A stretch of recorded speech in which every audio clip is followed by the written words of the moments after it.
তাতান পড়ে গেছে তাই অনেক কান্না করছে, অনেক লেগেছে বলো তাতান।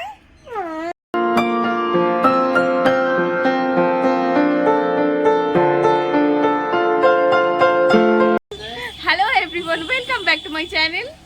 এটা হচ্ছে বিয়ের পরে আমার প্রথম ষষ্ঠী, ওই জন্য আমার হাজবেন্ড চলে এসেছে আর আমাদের বাড়িতে জোর সোরে আয়োজন শুরু হয়েছে। প্রচুর রান্নাবান্না হচ্ছে, কাকিরা মারা সবাই মিলে একসাথে রান্নাবান্না করছে।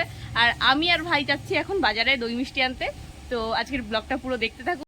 আমি আর ভাই বাজার থেকে আসার পরে আমি চলে আসলাম রান্নাঘরে। তো মা কাকিরা সবাই মিলে রান্না করছিল। আমাদের বাড়িতে কি কোনো অনুষ্ঠান হলে সবাই একসঙ্গে করি, মানে ভীষণ মজা হয় ওতে। আরও তখন কোনো আলাদা ভাব থাকে না, সবাই মনে হয় কি একসঙ্গে খাচ্ছি আমরা, বেশ মজার ব্যাপারটা।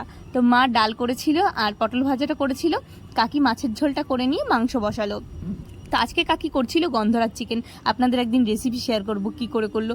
এত টেস্ট হয়েছিল চিকেনটা, আমাদের তো ভীষণ ভালো লাগছিল। আর আমার দায়িত্ব পড়েছিল ইলিশ মাছ ভাপাটা করার। তো আমি করে নিলাম এর মধ্যে ইলিশ মাছ ভাপা।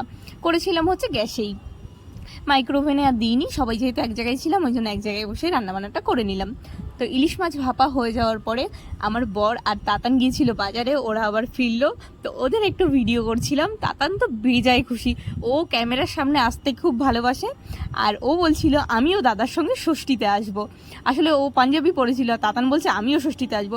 তো ওই জন্য তাতানকেও নতুন জামা প্যান্ট পরিয়ে দেওয়া হলো, ও নতুন জামা প্যান্ট পরে আসছে। দেখুন কত সুন্দর হাই করছে। তো ওরা চলে আসলো, সাথে হচ্ছে আমার বোনের বরটর সবাই চলে এসেছিলো। অনেক লোক যখন বাড়িতে এক জায়গায় আসে না, ভীষণ মজা হয়। তো দেখুন তাতানও বসে পড়েছে দাদার সাথে, ও নাকি ষষ্ঠী করবে। তারপরে মা ওকে আশীর্বাদ করলো আর সাথে তাতানকেও। তো যেহেতু ওর ঠিকঠাকভাবে কখনোই ষষ্ঠী খাওয়া হবে না, কোনো অনুষ্ঠানেই আসলে থাকা হয় না ফৌজিদের, তো ওই জন্য এই প্রথম বছর ষষ্ঠীটা পেয়ে আমরা ভীষণ খুশি হয়েছি। তারপরে ওকে দেওয়া হলো ফল মিষ্টি যা যা দেয় আর কি ষষ্ঠীর দিন সকালে। তো ও তো এগুলো একদমই পছন্দ করে না, ও খাবে না করে জোর করে আমরা বলেছি বলে কিছুটা খেয়েছিল। তারপরে এই যে দুপুরের খাবার দাবার রেডি করে দিলাম আমরা সবাই মিলে গুছিয়ে।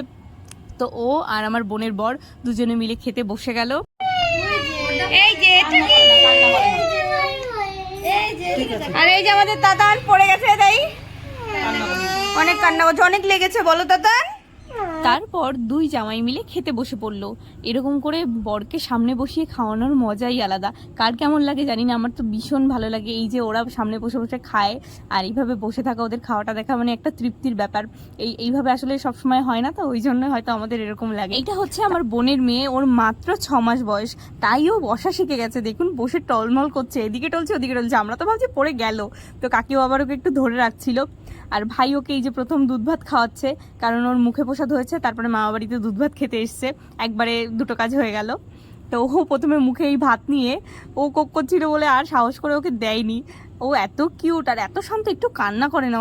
ওকে দুধ ভাত খাওয়ানোর পর আমরা সবাই মিলে খেতে বসে পড়লাম। সবাই মিলে খাওয়া দাওয়া করে বিকালবেলায় শালিরা আবার জামাইবাবুদের ধরেছে মেলায় যাবে। তো আমাদের এখানে ষষ্ঠীর মেলা হচ্ছিল, ওই জন্য ওখানে সবাইকে নিয়ে গেল আমার বর আর বোনাই মিলে। তো ওখানে গিয়ে আমরা খেলাম ফুচকা, একটু কেনাকাটা করলাম। তো আমি ওকে আবার একটু ফুচকা খাইয়ে দিলাম। তারপরে আমিও নিজে খেলাম, তারপরে একটু ঘোরাঘুরি করে বাড়িতে ফিরলাম। তো আজকের ব্লগটা আমি এখানেই শেষ করছি। যদি আপনাদের ভালো লেগে থাকে তাহলে অবশ্যই একটা লাইক সাবস্ক্রাইব করে দেবেন। আর ভিডিওটা কেমন লাগলো কমেন্ট